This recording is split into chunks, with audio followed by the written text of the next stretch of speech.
Këshilli i Mandateve vendosi që të mos lejonte prokurorin e posaçme që të arrestonte Belinda Ballukun. Për të folur mbi këtë proces dhe pse ky vendim i mazhorancës, kam të ftuar në një lidhje direkte avokatin e njohur Romeo Kara. Avokat, falenderoj shumë për intervistën. Faleminderit juve. Avokat, pse ky vendim i mazhorancës ose më saktë pse ky vendim i kryeministrit që të mos votoj për mandatin e Belinda Ballukut, në kuptimin që të hiqej imuniteti dhe më pas të japë rruga kërkesës së prokurorisë ndaj saj? Unë më them me bile plot që vendimi i Këshillit të Mandateve dhe Rregullores nuk mund të jetë një gjykim themel, është një vendim. Ata duhet patjetër ta kalojnë çështën e seancë, mund të japin një sugjerim, por çështja duhet të kalojnë seancë, pasi është më tepër një procedurë e cila shqyrton nga ana formale kërkesën dhe nuk merret me kalimin e provave edhe me pjesën e gjykimit në bazë të çështjes, në themel të çështjes. Për këtë arsye kanë përdorur fuqinë e tyre politike për të mos i hapur rrugën procesit. Atje në seancë, po thuj dhe atje, ata shohin nëse ka prekje të pushtetit politik, në kuptimin që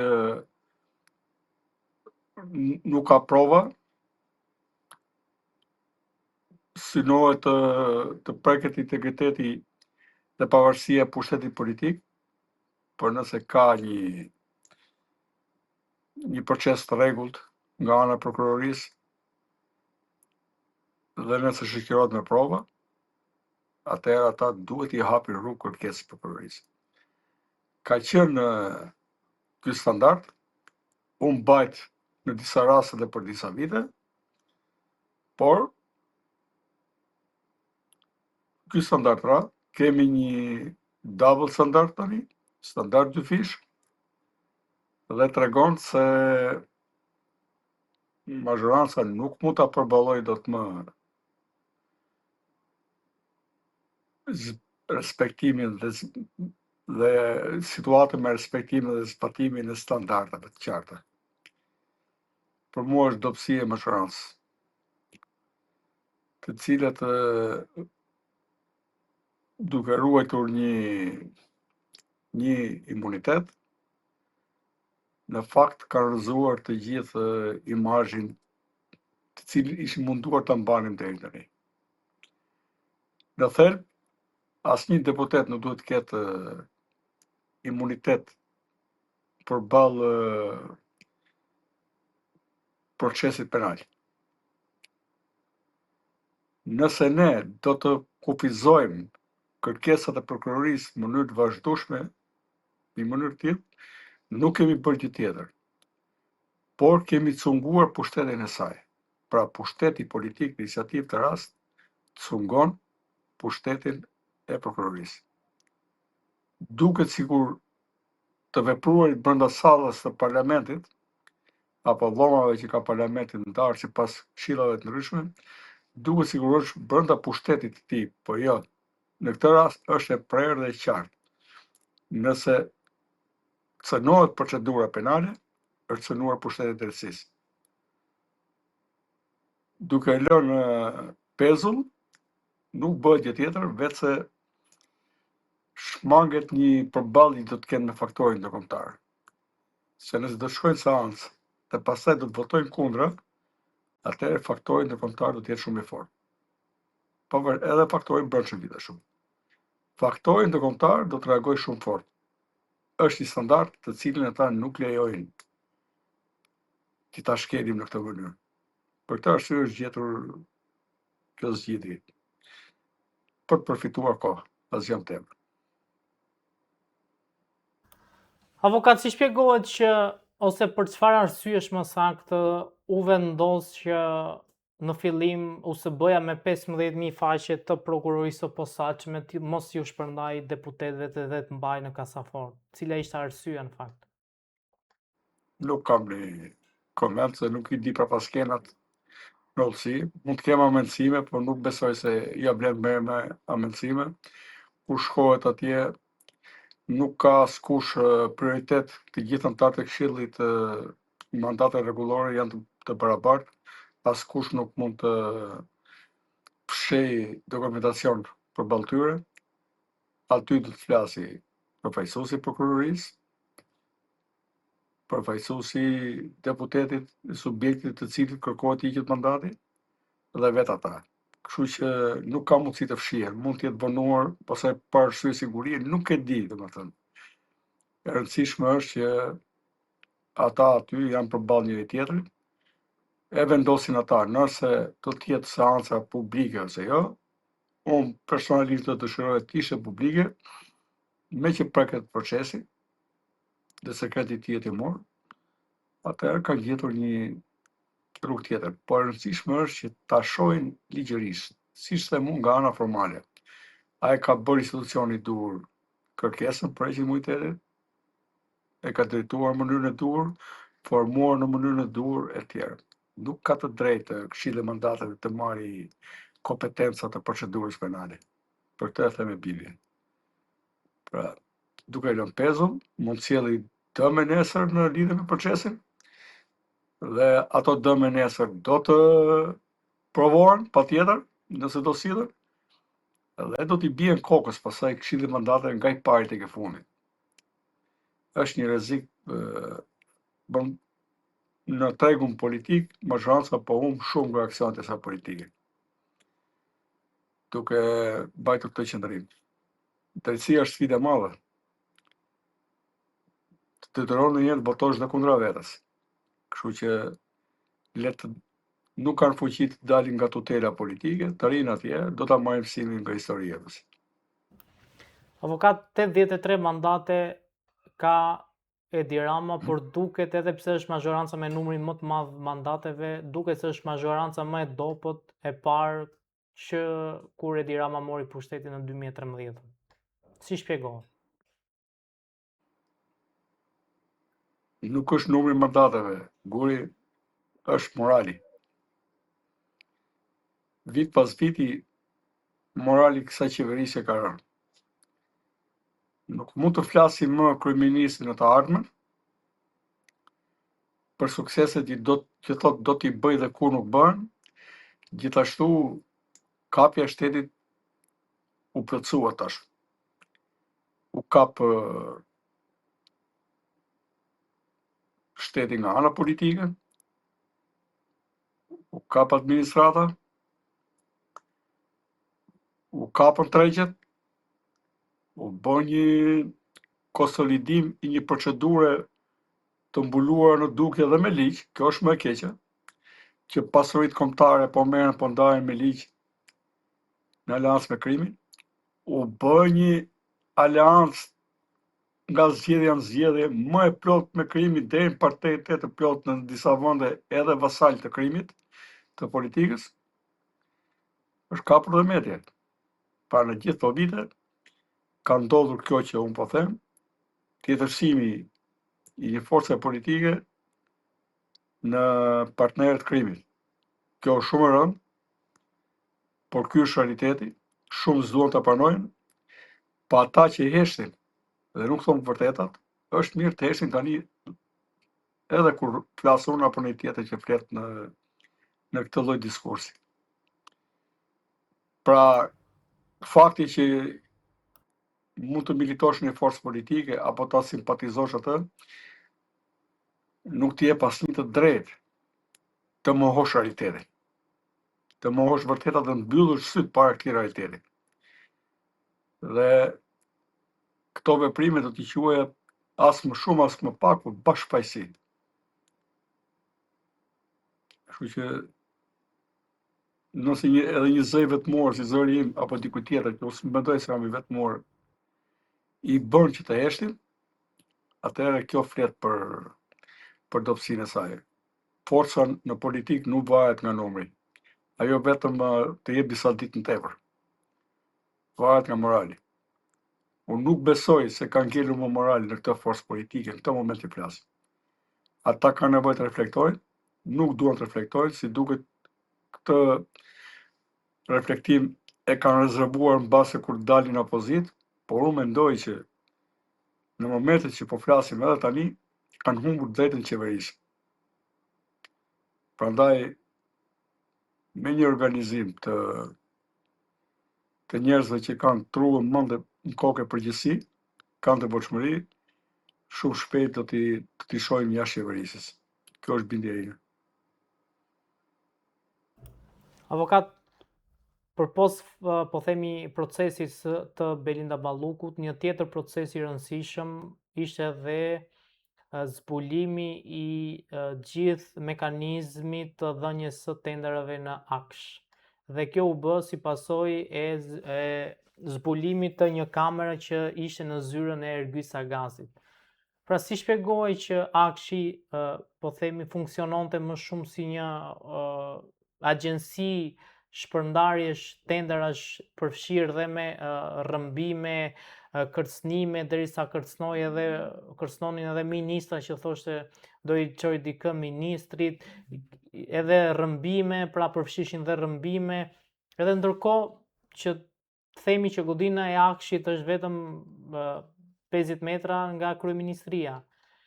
Dhe të duket sikur asgjë s'ka ndodhur, sikur shoqëria nuk reagon, po themi kryeministrit ndoshta nuk I bën përshtypjen që të ketë një reagim që edhe të paktën të shkarkoj drejtoreshën e AKSH-it, e cila është në arrest shtëpie dhe vazhdon të drejtojë institucionin, pavarësisht se delegoi detyrë. Tani I kam vënë me kujdes që personin fjalë kërcënon edhe ministra. Unë besoj se në këtë lloj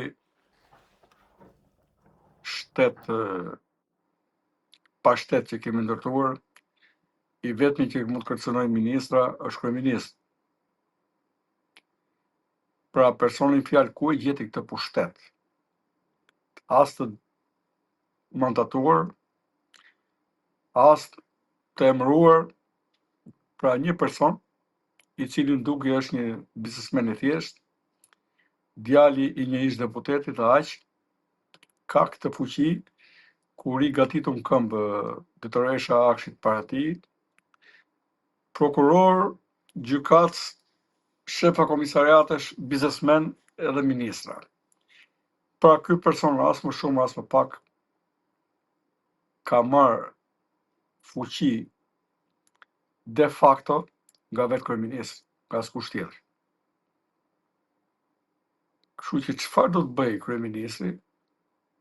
Kur ti thotë zonja që rinte si hu para jaranit të kryeministrit, ti thotë që I kam hapur rrugë atij që më ke dërguar ti, që ka folur në emrin tënd. Unë jam aq ekspert në vlerësim të larg, jo më që ta jetoj, që ai ka përdorur një forcë të paligjshme, të deleguar në mënyrë të paligjshme, de facto, po mbas edhe de jure tani, s'po e dim, s'po I shohim dot letra të gjitha, nga kryeministri dhe nga askush tjetër. Ku ka polic që të mplekset deri në të mënyrë të hapur, edhe të heqë dhe kapuçin kur rëmben një biznesmen, për ta kërcënuar në emrin e këtij taksidarit personal të kryeministrit, vetëm me bindje të plot që ky person ka një pushtet kaq të madh, sa s'ka ligj që mund të veprojë me ta. Kështu që këtu kemi të bëjmë me çështje shumë më të madhe se vetë kryetari I AKSH-it. Nuk kam dyshje që ky person ka qenë një Benjamin çuditërisht shumë I afërt. Nuk e di deri ku ka vajtur afërsia e tyre, po shumë I afërt me kryeministrin. Pra, Avokat bën përshtypje në fakt. Edhe fabula e fundit që kryeministri nuk di gjë se është duke marrë me problemet ndërplanetare, ka rënë. Tani nuk kemi të bëjmë me Erbyes Agasi, është Benjamini direkt i kryeministit. Dhe për të punë nuk ka, e kanë lënë si derdimene, si bedele atje në krye të akshit atë, që e kanë trajtuar si kanë dashur, por zotrimin de facto të akshit ne pam tani atje, e pas ka pasur ky person me vullnetin e drejt për drejt kryeministit. Avokat, të bën përshtypje që jo shumë vite më përpara ishte kryeministri i cili për të mbledhur, po themi, borxhet e prapambetura të dritave që shqiptarët shumë prej tyre i kanë paguetur, domethënë nuk kanë pas mundësi për t'i paguetur, u tregonte burgun. E ndërkohë, sot kur po themi ministra, ish ministra, drejtor, ish drejtor të tyre kanë vjedhur miliona euro, duket sikur po i dhe një barr dhe po përdor imunitetin që ta bllokoj spakun që të shkojë tek të njerëzit e tij. Pra si e shikoni këtë kontrast dhe si shpjegohet avokat që kemi kaq shumë skandalesh, kaq shumë arrestime dhe prap shikoj që populli nuk ka një reagim. Pra pse nuk po ndes? Populli bëj çfarë doj tani, se jemi po lusim popullin. Populli nëse do dinjitetin e tij, e të ardhmen e tij duhet çohet edhe do të trajtojmë pak më pas, po duhet të bëjmë një ndarje. Nuk ka qenë kështu si shoni jo. Se nuk ka treguar burgun për atë që nuk ka paguar borxhe. U bën disa shembuj për ata që vjedhin energji në mënyrë palishme, jo ata që s'paguan. Ata që s'paguan, kalon 2 muaj që nuk paguan, ndërpritet energjia dhe kaq. Dhe pastaj mund të merren në mënyrë përmbarimore. Atëherë ka qenë për të mbledh borxhet përpambetura, po sidomos ata që lidhnin energji në mënyrë palishme. Dhe ne kemi pasur shpërdorime të shumta të energjisë. Nuk mund të kesh një vil 4-5 kate tani, edhe me nga 10 poça çdo kat jashtë vile të ndezura, se ne kemi parë në terren. Tani njeriu kur flet gjumë mundohet të minimizojë ose të fikë gjithë drita e shtëpisë. Do të mbani nga 30 poça jashtë atje vërdall, se nuk u liste qeni pa dritë atyre. Si në qytet edhe fshat. Tani ka pasur një shpërdorim, por njerëz në burg, pse nuk kanë paguar energjinë, pra që kanë pas detyrime, nuk kanë qenë. Janë futur në burg për vjedhjet e energjisë, duke e lidhur atë në mënyrë palishme. Ky është realiteti, do t'i themi vërtetat siç janë. Avokat, po ka pasur edhe raste, ndjes të po të nërpres pak, ka pasur edhe raste që në pamundësi për të paguar energjinë elektrike është detyruar që ta lidh dhe ka përfunduar në burg dhe që edhe ka varr veten, është rasti tragjik i një personi. E di, rasti tragjik është në Lushnjë, është tjetër, nuk është ka qenë në lidhje me garazhin që ai quajtën gjë tjetër. Ajo është tjetër gjë, po ju trajtoj. Unë e di dhe rastin që kam ndjekur. Nuk është kjo. Dhe po mos veproj ashtu në ato momente, se nuk është se ka bërë dhe vetëm ai me kokën e tij.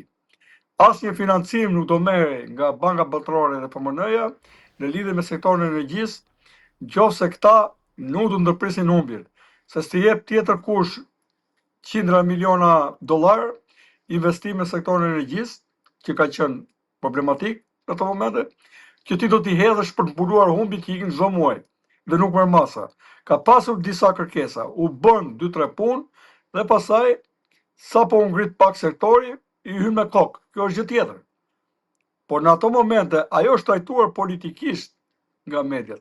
Nuk është e vërtetë, edhe po ta verifikoni, nuk ka rast që ka hyrë në burg që s'ka paguar detyrimet. Se është thelbi i heqjes sllavorisë. Pra, pjesa më e madhe e botës qytetëruar, të gjithë ata që bëjnë pjesë në OKB, po dhe nga ata që nuk janë akoma, që kanë hequr sllavorin, aty ka qenë thelbi i sllavorisë.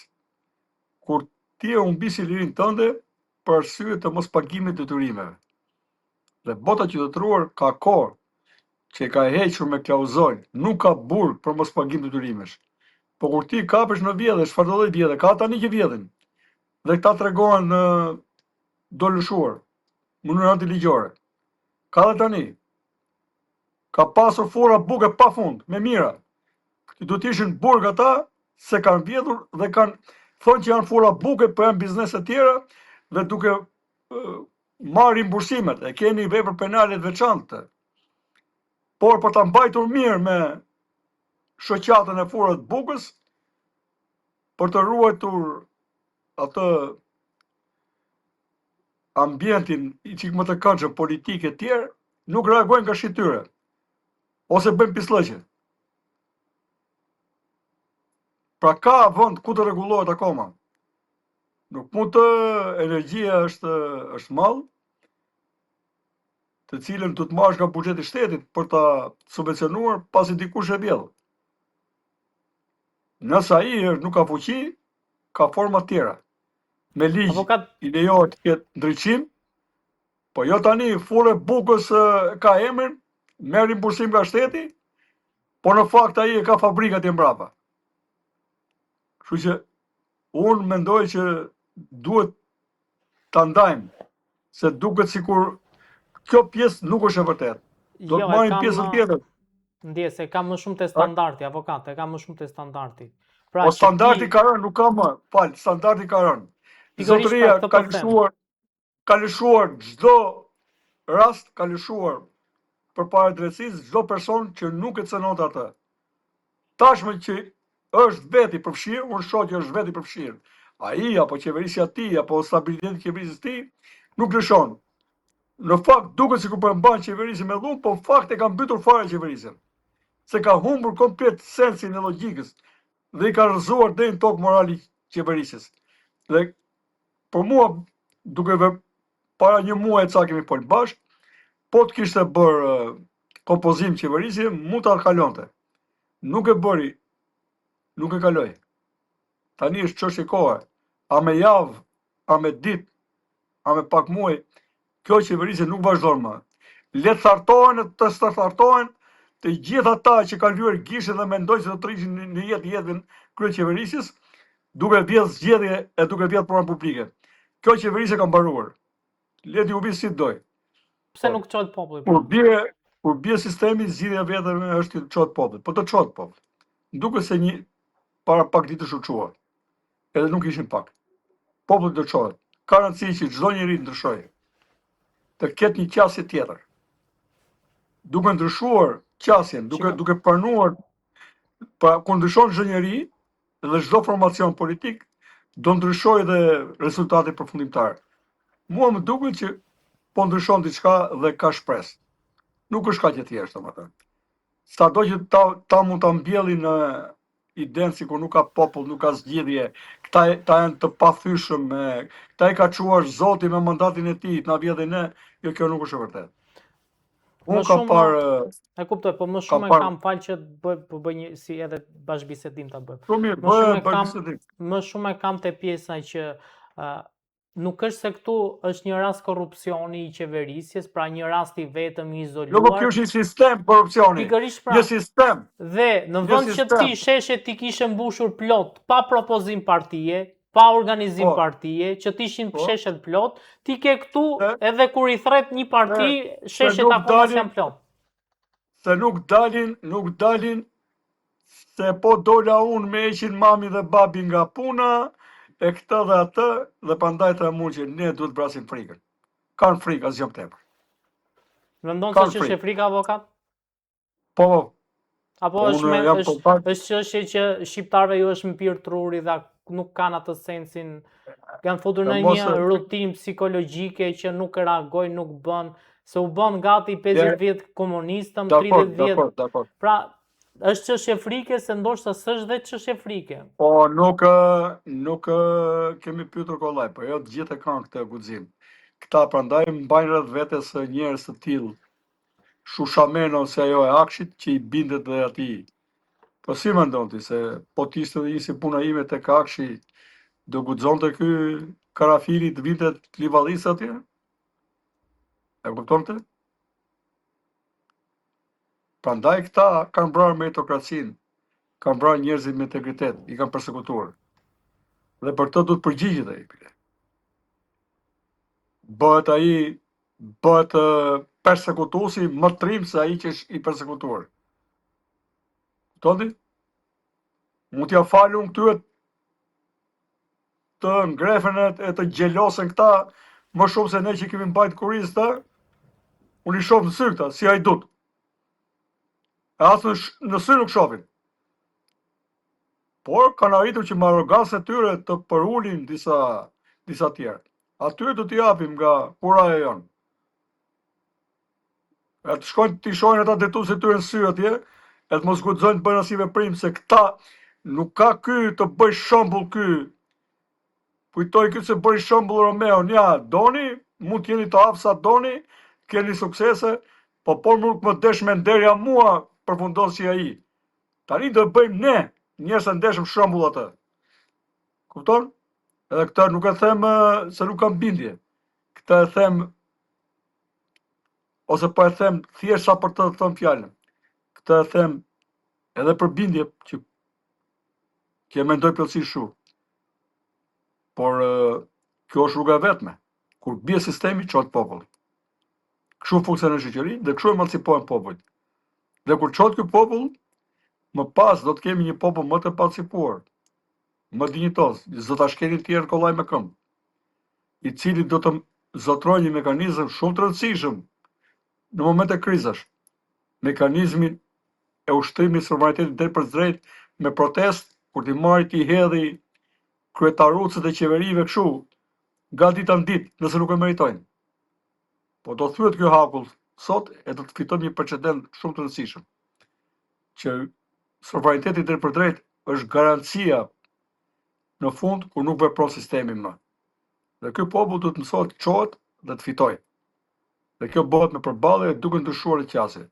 Ata që janë ndershëm nga të gjitha forca politike, le të bashkohen, le të kalojnë kufirin që i ndan politikisht, apo nga krajina, apo nga interesa tjera. Po solidarizohem rreth së drejtës përkundër padrejtësive, mendoj të fitojmë, e sikur të jemi vetëm një grush njerëzish.